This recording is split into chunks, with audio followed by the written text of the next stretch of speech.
Hello and welcome everybody to episode 6 of Shop Talk. As you know, we're going to start with a little smudge just to get the vibes in the right vibration. And today we're so excited to have a special guest with us who's from Toronto.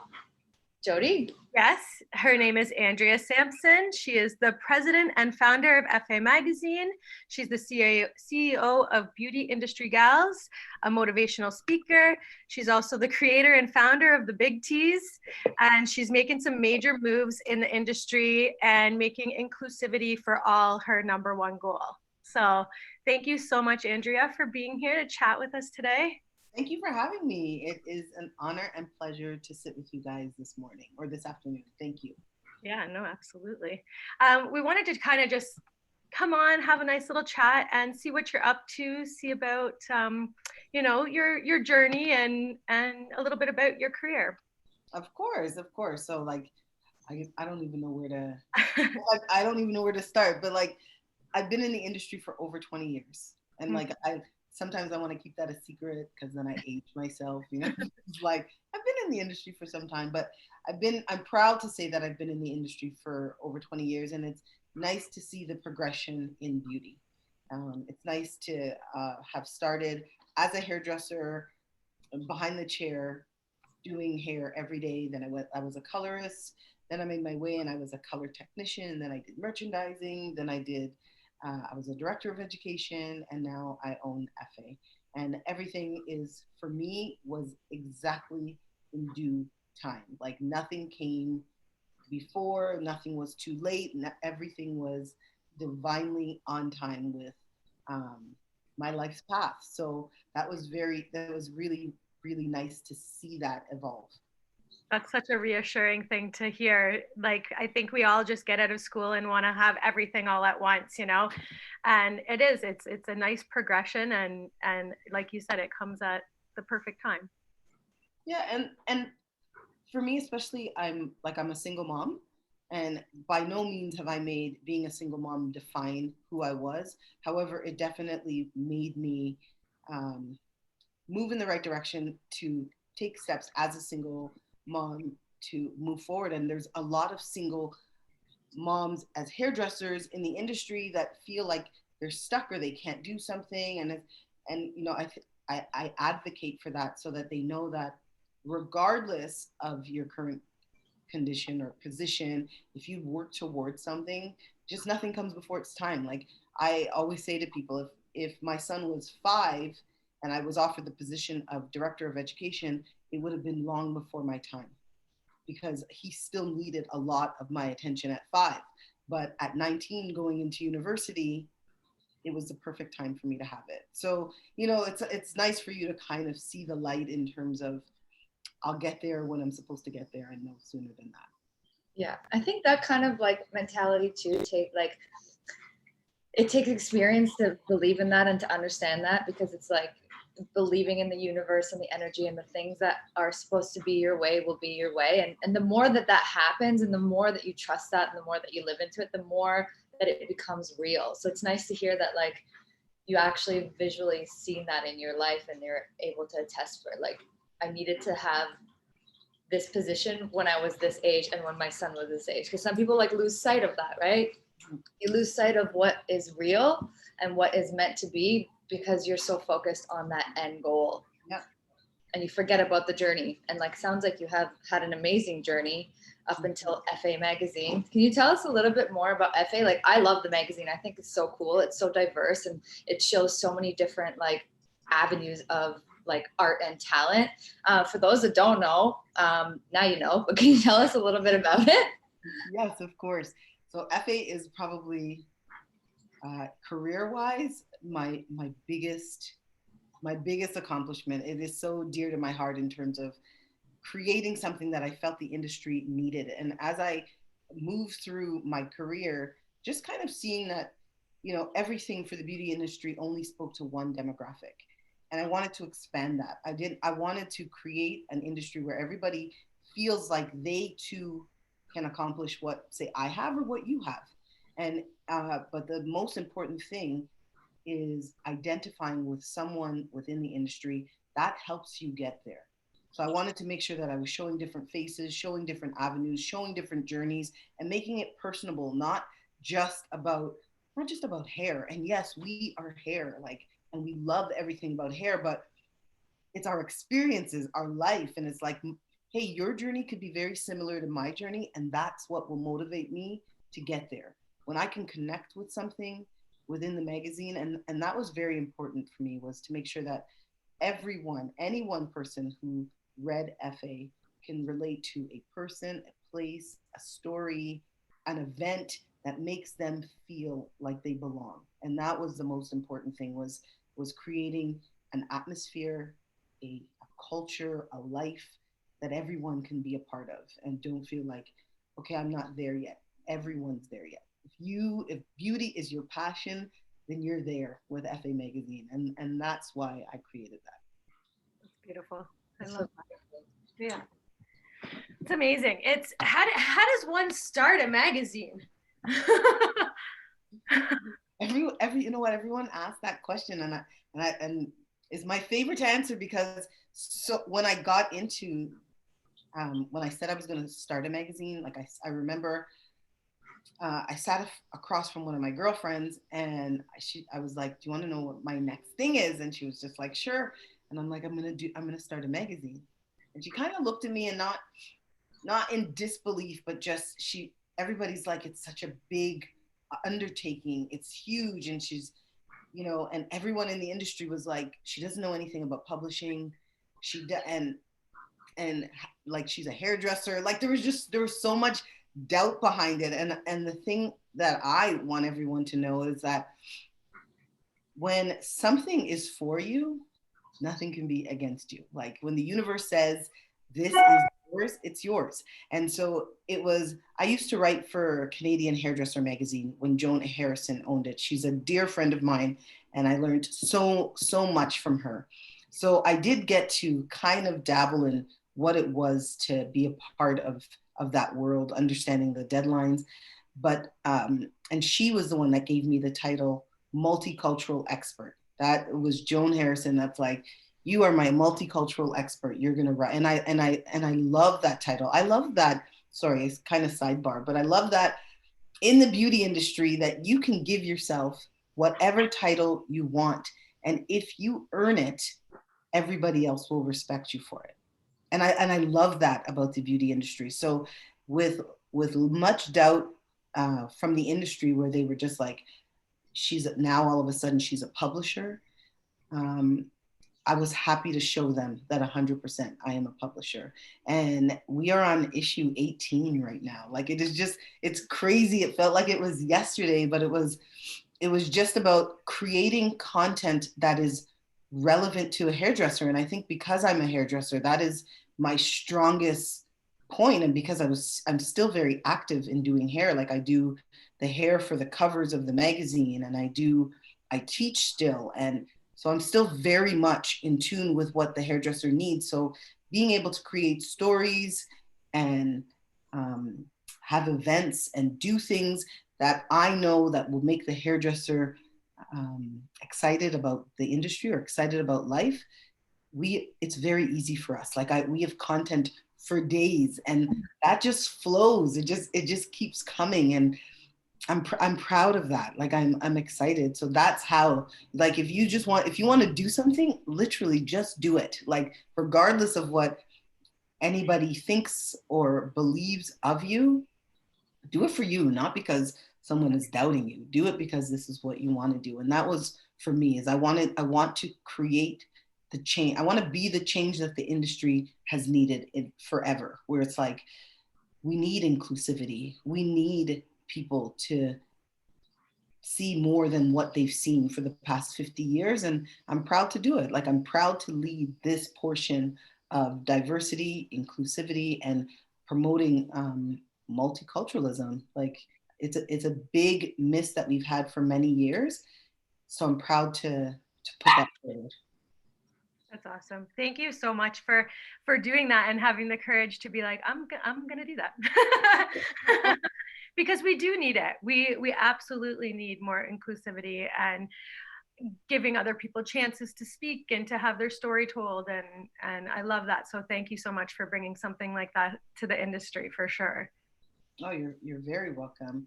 And I think it's important also for me to stress that even as a Black woman, this is not a black and white thing. This is Yeah. an everybody thing. This is every race, every culture, every like it's inclusivity. It's about everyone, every gender. Like that's who we are. Mm-hmm. And so yes, we definitely want to, like, our goal is to make sure that all beauty is recognized, that it's celebrated, and that it's seen. You know, there's so many different sides of beauty, and we're gonna bring that out. Yeah, that's beautiful. I was gonna ask, like, when you said the content just keeps flowing, that was one of my questions. I was like, where do you find the inspiration, and like, how do you curate your content so that it's like unique, like every issue? Because it can kind of get, like, I've seen some other magazines and like even other publications, like it can get stagnant. People repeat themselves a lot, and it seems like you can really keep it fresh and new. Can you give us some insight on like where you draw inspiration, and like how you come up with your content, and where is it flowing, and like what's your jam? Yes, of course, I love that. So with content, so it's myself and my son. So my son is That's so cool. He's like involved in it. That's wicked. yeah, so he's in law school. So in the midst of becoming a lawyer, he also helps with in all areas of the magazine. And part of the reason I like he's so important and integral to the book is because he brings another perspective, a younger perspective. He keeps myself young and he keeps the book young, where it's like, hey, this needs to be in it, or no, that does not need to be in there. So between the two of us, we can curate a ton of ideas. And as well, we have great writers. So we have contributors who will contribute and bring things forward. And we're open to receiving other ideas. We don't think that between the two of us, that we have it all. We have many ideas, but there are so many things. So we have writers, and we take it from like makeup artists. We have like hairdressers themselves. We have writers. So we mix like where our information is coming from, but also from all cultures. And because we are by artists for artists, we also talk to like dancers, we talk to like anything that inspires art or inspires us as hairdressers. We talk to photographers, we speak to, like, we just bring it all in, every artistic aspect that you could possibly think of. And like my son always says, he says that, like, where would we be if there wasn't art? Like, we wouldn't even exist if it wasn't for an artistic feel for things. And so if we're pulling from all these different avenues, we will never run out of content. There's so much to be seen, there's so much to be said, and there's just so much that we can offer, like if we're open to receive, right? Yeah. Mm-hmm. And now, do you guys do a lot of your content like predominantly in Canada, or do you branch out to the States and other parts of the world? So sometimes we do want to focus on like Canadian artists, because I think that lots of times they are overlooked. Yeah. And there's so much Canadian talent. So we try to make sure 100% we stretch across Canada. Occasionally we will put an international, like in the US or somewhere, artist in the mix, but we do try to focus on Canadians. Yeah, I love that, because like we always talk about it too, Jody and I, that like Canadian hairdressers and artists are always like overlooked, because like we're technically a smaller group of people, but there's so much talent in Canada. It's unreal, and there are some that hasn't even flourished yet. Like maybe they're like the beginner talent, and it's like you see their talent, you're like, wow, like you need to be seen. Someone needs to see the work that you're doing, and I love that. So if you're Canadian, you're out there, contact Efe Magazine, send some of your content. It's that easy. You just upload it to our website, and then we will review the content, and then we'll be in touch with you. And if it may not fit with the next issue, it might fit with the the following issues. So there's plethora of opportunities. No, we don't turn down art, especially if you're putting yourself out there and you're like, I want to try. I want to be published. You want to be published? We're going to publish you. We don't want it to feel like you're so out of reach. Like, that's not it. And if we have a suggestion, we'll say, hey, maybe if you try this. And we've had people where they'll come back and say, okay, I took your suggestion. Here's my second collection. And it's working with the artists instead of working against them, making them feel that they're not a part of something, or that their artistic level is not ours. Art is art, you know, and everybody interprets it differently. And so maybe you might not love this particular piece, but somebody else may love it and be inspired by it. So who am I to reject that? Yeah, I love that. I love that. And I think that it's a huge, we need it in the industry. I find that, you know, a lot of different magazines or awards and stuff like that, they have their people, you know, they have their people. And, you know, as another artist coming in, you don't feel as important as those other artists. So I really love that, you know, you guys are really making that a statement that, like, you know, we accept everything. You know, we want to see your art. It's not like you feel intimidated to enter anything because you're just going to get rejected again. No, I do. That was very important to me. It was something that I saw, and I've competed myself. I've been a finalist. I didn't win, but that was okay. I could honestly look on the board and say somebody's work may have been better than mine, and I'm okay with that. And as artists, we need to be okay with knowing that, hey, that was better than mine was, because it doesn't mean mine wasn't good, but I understand what they did differently, you know. So that's a big thing for artists. Yeah. Oh, for sure. Yeah. You have to be able to give props when props are due, and to be able to say, like, this is a growth. Yes. I'm going to grow from this, you know. I love that about doing the competitions and the photo shoots and stuff like that. You really can, like, look 10 years ago, see your shoot, and then look now and be like, wow, like, we've come so far. Exactly. You're just like, wow, look at my progression. It's even like looking at the very first cover of Efe Magazine, and then now seeing the last cover of Efe Magazine, and you're just like, wow, this is even just flipping through the very first book, and then flipping through the book now, you're just like, wow, look at the progression. This is even the stories. It's really fun. That's amazing. How often do the issues come out? So we have 6 a year, so it's bi-monthly. So our anniversary will be 3 years old in March. Wow. On our March, April. I know. I'm just like, I can't even believe. I went by quick. Yeah. It feels like it was just yesterday that I started. And then Thanksgiving, when my son was home, and I handed him all the work to be edited, and he was like, wow, we have 17 of these. And I was like, yes, we do. It's crazy. And so, and now we just finished book 18. That's amazing. Do you want to talk a little bit about the Big Tease? So Big Tease, so we have 2 awards. Well, you have 2 awards. We have 2. So Big Tease is the show that we've done for 8 years now. Big Tease. Oh, okay. Yeah, and it's been around for 8 years. The reason we created Big Tease is so that we can pull together all elements of art. So it was hair, makeup, music, and clothing, all things that influence us as artists. So for example, if I'm doing a shoot, depending on the music, will determine 100% what the hair looks like.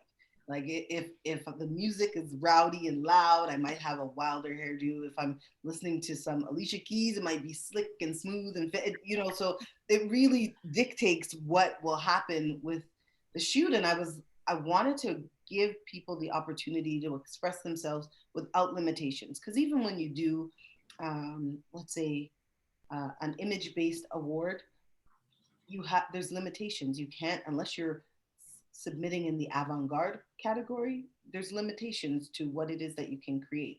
With Big Tease, there was no limitations. Everybody was given a theme that they had to bring to life through hair, makeup, music, and clothing. And what we did differently is that the audience in the room at that moment, they judged. They got to pick. There was whistles, there was hollering, and it was just the energy in the room is unmatched by anything I've ever seen before. Our last show that we did in 2019, we had over 700 stylists, everyone in the room. The energy was crazy. Our sponsors, they had photo booths and cupcakes and like you name it. It was such a great event. And that's Big Tease. And then, you know, we have the avant-garde battle, we have the barber battle. So there's a lot happening the whole night where you're just like, go, go, go, go, go. And it was sad when we couldn't do it for 2020, but I didn't feel that we could bring that energy virtually. And so I had to just, you know, make an executive decision, be real with myself that we'll just put it off until we can do it again. Yeah. But, especially something like that involves the audience and you need that energy to feed off of. Like, I mean, we did our event virtual, which was awesome, but like I know exactly what you mean, where you need to have that tangible feeling of like being there and supporting each other, which I think is amazing. And when is it supposed to take place? So Big Tease would have been September 22nd. That's the same weekend as the Elevated Stylist usually. Yes. So it's the third week always in September that we host it. But it was okay to have a minute. So the benefit, I guess, if you know, because I always like to see, okay, well, what was the benefit? What did I take away from that portion of not being able to, you know, do Big Tease this year? What it did give me was a little time to create the Vision Awards, which is my next journey. But it also made me reevaluate how I would do Big Tease differently when we are able to do it again. But then in that time when I didn't have to plan and prep and do everything for Big Tease, made me bring the Vision Awards to life, something I always wanted to do. I was a big part, again, with Joan Harrison. I opened for her for the Mirror Awards, and like I love Joan. She gave me opportunities to do things, and I think that's why it's important for me to play it forward and make sure that I'm giving absolutely anybody who wants an opportunity, because they're not easily come by. Like everybody doesn't do that. So if we as a magazine can do that for people and give them hope to their future, then why not? Or make them feel like they're a part of something, 100%. So the Vision Awards is an image-based awards. This will be in June, so June 6, 2021. So we are like heavy planning right now to make this the best awards you've ever been a part of or been to. And we have a COVID plan. So whether there are restrictions or no restrictions in June, we will move forward with the most amazing award show. Yeah, like to come. I'm so excited to with that. And so we have many categories. There's so many categories. Everybody can find something that they can be a part of. But what we did differently is that we, for example, Colorist of the Year, Multicultural Artist of the Year, Barber of the Year, we made those nominating categories. We wanted to really involve the industry so that they could be a part of the selection for the people that really, really deserve these awards. And so, for example, I'll just say Barber of the Year. You need to be your peers. So 5 nominations need to be submitted to Efe Magazine. And then that allows you then become qualified to be a part of that category, just Barber of the Year, because there's so much that comes with it. It's not just about an image base. It's somebody who is literally making change in the industry, mentoring, guiding, helping people to be better. Those are the ones that are contributing to the industry more than, you know, just on an art form. And there's nothing wrong with that. But that's what we're looking for a Barber of the Year or Colorist of the Year, where they go above and beyond, that they're educating, that they're inspiring, that they're keeping the industry running, because it's people like them that bring the trends and push people past just being ordinary, you know? So, and there's nothing wrong with being ordinary, but but I don't think artists are ordinary, not for 1 second. And they need people like that to really get them to that next level. So you have to be nominated for those categories. And once you're nominated, then you can submit your work. And then this way, you know that your peers, you belong there because your peers asked you to be there. It wasn't just you feeling like, okay, well, I'm the best hairdresser, let me submit this piece of work. It was my peers, they voted for me, and now I'm here. Now I'm submitting my work. I am literally up against some of the top stylists or barbers in the industry, and here's my work to prove it. So it's just another level of involvement for the industry to be a part of. Yeah, it's nice. Yeah. And like it's good to get our leaders out there, because I find some of them to stay hidden away, and they're very humble and they never ask for much. So it's so sweet that like people can boast for them and be like, hey, this person needs to be in the light. People need to know what they're doing behind closed doors. Yeah. Exactly. And it's like they're teaching me, they're showing me, and look how talented they are. And sometimes they need that push where it's like, oh, I was nominated. Okay, now I'm going to bring it, because I was nominated. And it's not like you just need one nomination, you need 5. So at least 5 people had to have said, wow, I think this person is great. And you also need like 7 years experience. So it has to be someone who's been in the industry for a little bit. It can't be, well, I just started yesterday and now I'm barber of the year. There has to be some integrity behind it as well. So we're really excited about that. But that being said, there's so many other categories that you can submit your work for. It just depends on what's your flavor, what you want to be a part of. Yeah. How many categories do you guys have? 75. Wow. Yes. There's something for everybody. Yeah, there really is something for everybody. But we also included, because we are, again, by artists for artists. So what we've done for, let's say designer of the year, the designer that submits their work, yes, the clothing is the main part, but they also have to focus on hair and makeup. So we are bringing in the hair component for that. We are also, for the dancer of the year, they have to submit a 1-minute video that us, so our Instagram followers, they will choose who their video was the best. And the person that wins that, once we then take it back, and the winner will open for the Vision Awards. So we're kind of pulling everything together. We're giving an online kind of component, and then for the in-person component as well, and giving opportunity, because like, what is a show without dancers? You know what I mean? Like, so we too. Yeah. And like, that's so cool. I love that. So they can go to the Vision Awards. If people are looking to like get some more information or submit anything, how do they find you, and how do they submit, and when do they have until?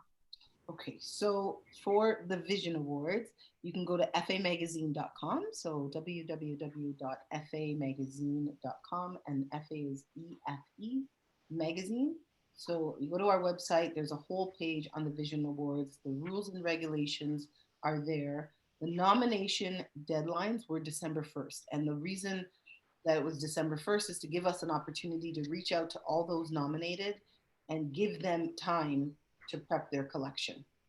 So, and we had hundreds of nominations. It was so heartwarming to see, like, as soon as the nominations were open, the emails were coming in and coming in and coming in and coming in. So we're now started to look through all of the emails and sending out the emails as early as next week, so that everyone will know who was nominated, who for what category, and then they can just prep. That way, it doesn't make them a finalist, it makes them able to submit their work. But yeah, we're excited about that. But all the information is on Efe Magazine. The submission, there's a button that will submit. I'm very like the setup for the website. It's so easy. You don't even have to remember the code. You scroll, you click, it's done. You upload. Like it's so simple. You don't have to remember anything. You just scroll, click, tap, upload, and your submission is in. Good. Make it easy for, Yeah. for the hairstylists Yes. and all the other artists. That was most important for me, is to make it so simple, because I remember when I submitted, I had to remember all these codes and did I do it right, and now this way there's no like Yeah, there's no errors. You click, you put it in, and then it gets sent to us, and we know exactly what category you were submitting to. Oh man, do you remember the old days when we had to like put the CDs, put all your pictures on the CDs and and label the CDs, and each like image had to be labeled. Oh my God, we had to like triple check these things because it was a disqualifying factor. yeah. Really? Yeah, we were just stressed out. I was like, did you put the right code? Did you put the right photo with the right code? Like, oh Our my poor God. photographer, we like, yeah. Yes. Awesome. And what can you tell us a little bit about the beauty industry gals? So that was Beauty Industry Gals. That was the that's how Big Tease got started. So Beauty Industry Gals, we used that acronym, which was big, and that was the launch of us creating our own, like my own company. Like it was an education based, where we would go to different salons and teach, or we would host classes at different distributors, and we would teach either updo, we would teach textured hair. Like this was something that I've always wanted to do. And again, what had happened, I had started that, and then I got offered the job as a director of education. And so I could have pushed to continue doing that, or I could implement it into my new role, and which is what I did, where I was able to, you know, create the programs and put things together and really put myself into this position, which was really fun. And it was security at the time, you know what I mean? So it was, what did I need to do for my family at the time? So I did that. And so I just kept the name because like it was the beginning of everything that I've done. So Beauty Industry Gals, that's where Big Tease came from, because it was Big Tease, and that's where Big Tease came from. So that's who Beauty Industry Gals was. So now through Efe Magazine, I'm able to do all of those things because we do have classes. We are working with distributors, we're working with manufacturers, and we're teaching the industry as I wanted to. So this is, you know, again, me showing you that things come full circle. It wasn't time when it was Beauty Industry Gals. I still get to keep a part of it for the name because of Big Tease, but now I can really implement my program for who I am and who we are as a company and move forward that much stronger. That's awesome. And we were speaking before about you guys coming in and teaching some things at our salon to educate our stylists. Do you want to talk about your program a little bit? 100%. So this year, and I shouldn't say this year because we've always had it. It was called the Diverse Stylist. And you know, there was interest, but like I would have a few people in the classroom. There would be, you know, we would get like 10 people in the class, and you know, I'm happy to teach anyone, whether I'm teaching one or whether I'm teaching 500.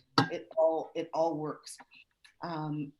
But recently, like COVID literally brought everything to light. So I was always teaching this program and always offering it, but now with everything that has happened in the world, it's become a mandate, and the industry, which is so excited, is taking a shift in terms of implementing texture and all these different things into education that we already had a program for, something that we have been doing for years. So it was really exciting to be able to teach everyone and to work with manufacturers and distributors to help them to diversify, you know, help with their brands and talking about their products, what products are good on all hair types. And it's really taken on, you know, a life of its own based on, you know, everything that we offer. So we do have the diverse stylist, which teaches you. So think about when you do a cutting class, we're going to teach you how to do that on all textures. We're going to teach you how to style all textures. And it's always, my biggest thing has always been addressing hair by texture, not race, and removing that and just zoning in on the texture and how it is. How do I get this hair type to do what I needed to do as a stylist? And I think that's the biggest and most intimidating things for hairdressers. They have all this hair in front of you and you don't know how you need to modify the cuticle. We will help you modify the cuticle to get the hair from where it is to where you need it to be. And then we speak on verbiage and product and layering, and like we go into everything that you need, and it's to make you a diverse stylist. And I think the most talented and gifted stylists are the ones that can cater to any one person that sits in their chair. And it doesn't mean like after one class you're gonna all of a sudden you're gonna have all the answers. I try to, like, I set the expectation really, a real expectation in all my classes, saying first question I ask is, how many color classes have you taken? And the hands go up. And how many cutting classes have you taken? And it's like over 40, over 30, and you know, everyone's hands are going up. And I said, exactly. So please understand that today, after one class, you have to set a realistic expectation for what it is you'll be able to go out and do. This is something that needs to happen consistently and regularly in order for you to be comfortable to do and work on all hair types. It's like I didn't, just because I'm a Black woman doesn't mean that I didn't have to learn how to work on different textures of hair. Like one head of head can have 4 or 5 different curl patterns. Understanding that, how do I execute? And it was something that I was committed to learning so that I could teach the industry. So I'm excited to move forward with that in 2021, with, you know, just really getting into education and really helping people identify hair by texture, not race. Love it. I love it too. And it's like, we were talking about it like earlier this year, and we always wanted to include like a texture education. It just wasn't available. Like there wasn't that many people that were doing it. And if they were, maybe it was very private. And I feel like, you know, what's happened this year has brought so much light to the industry, and has brought so much opportunity to people to like step into that role and be like, hey, listen, this is what my expertise is. Like, let me share my expertise in this textured hair, because in hair school, like it was maybe like 2 weeks, 3 weeks, and like you learned a couple of things, but like you said, like if you don't use it consistently, you're never going to be able to master it. And someone's going to walk through the door and you're going to be like, sorry, I can't service you because of your texture. And that may be, they may take it away of like, hey, they can't service me because of my race or something. So I feel like this just opens up so many great opportunities for the industry to evolve in a new direction. And I love what you're doing with all of FA and the texture classes, the diverse styles. I love that, because I mean, in Toronto especially, we have one of the most multicultural cities in the world. Like the whole world lives here. So like you're bound to find someone with a very interesting texture. Doesn't matter what race they are. Like they'll come through the door, especially where we are at downtown in City Place. Like there's so many people that walk through the door where you're just like, oh, okay, this is a lot of hair. Let me see how I'm going to work with this. It's crazy. And I say to people like race that texture doesn't discriminate. You don't know what, like, who it's going to show up on, what their DNA was before, their genes, any of that stuff. It makes it can show up anywhere, and all of a sudden you're like, oh, where did you get curls? But my sister has bone straight hair, you know. So you just have to be prepared for that. And if you just can identify the texture of the hair, it will make the world of a difference for you. Yeah, I love that, because like just recently, you know, in the last couple of years, I feel like the industry's been moving like hair has no gender, which is really great. And now this is another layer of it, like hair has no race. So it's like we're finally getting down to the nitty gritty of the hair. Like we're here to work on the hair. Like let's focus on that. I love that. Yeah. I think it just helps like shift the industry in a better way. It does, and it's the, and I say to people all the time, like it's artists, it's us as artists. We're the ones that create the change. Yes, the manufacturers and they give us the platform, but we have to take charge and move forward and push forward for the change that we want. And it is really refreshing to see all the different manufacturers that are making adjustments and really want to make this change for the industry. So I'm looking forward to what the future looks like with hair. Because I would say like the manufacturers in like historically, that's who that they make the rules, they make what's going on and how we talk and this and that. And I love how in the last few years it's us, the stylists now, that are like, no, like you're not going to tell me how much product I need to order. This is how much product I need to order. Or, like I just feel like it was always the manufacturers that were dictating the way that we order, the way that we, they had all their ambassadors, so they would be the one who was speaking to us, telling us what are the trends, this, that, so now I love that the hairstylists are actually taking it over and being like, no, you know what, this isn't working for our industry anymore, we need to make a change here. And they definitely have been listening and they're very receptive. And it's a partnership, not a dictatorship. They're like, we are partners, we're gonna move forward together. And I'm proud to see this transition with the manufacturers and the stylists, and it's really nice to see the direction we're moving in. So we always end the episode with a real tea. So Andrea, bless us with your wisdom and give us a real tea that maybe will push someone to do something that they were scared to do, or that they need some inspiration. Well, that would have been a great one for you to send me in advance. Like that would have been a nice one for you to be, hey, this is how we end the episode. That was not a sneaker. That was bad. It's okay, you got this. This is all natural to you. It just comes divinely out of you. You blessed us with so much real tea throughout this episode already.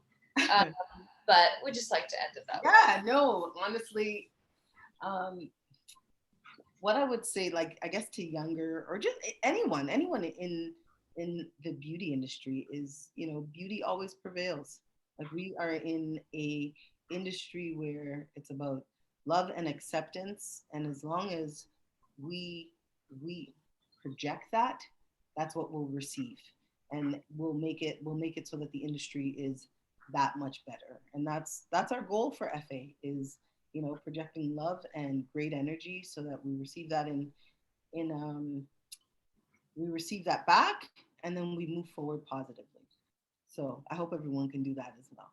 Yeah, we love that. Project love, everybody. Project love, and it will come back to you. It will, I promise. Mm-hmm.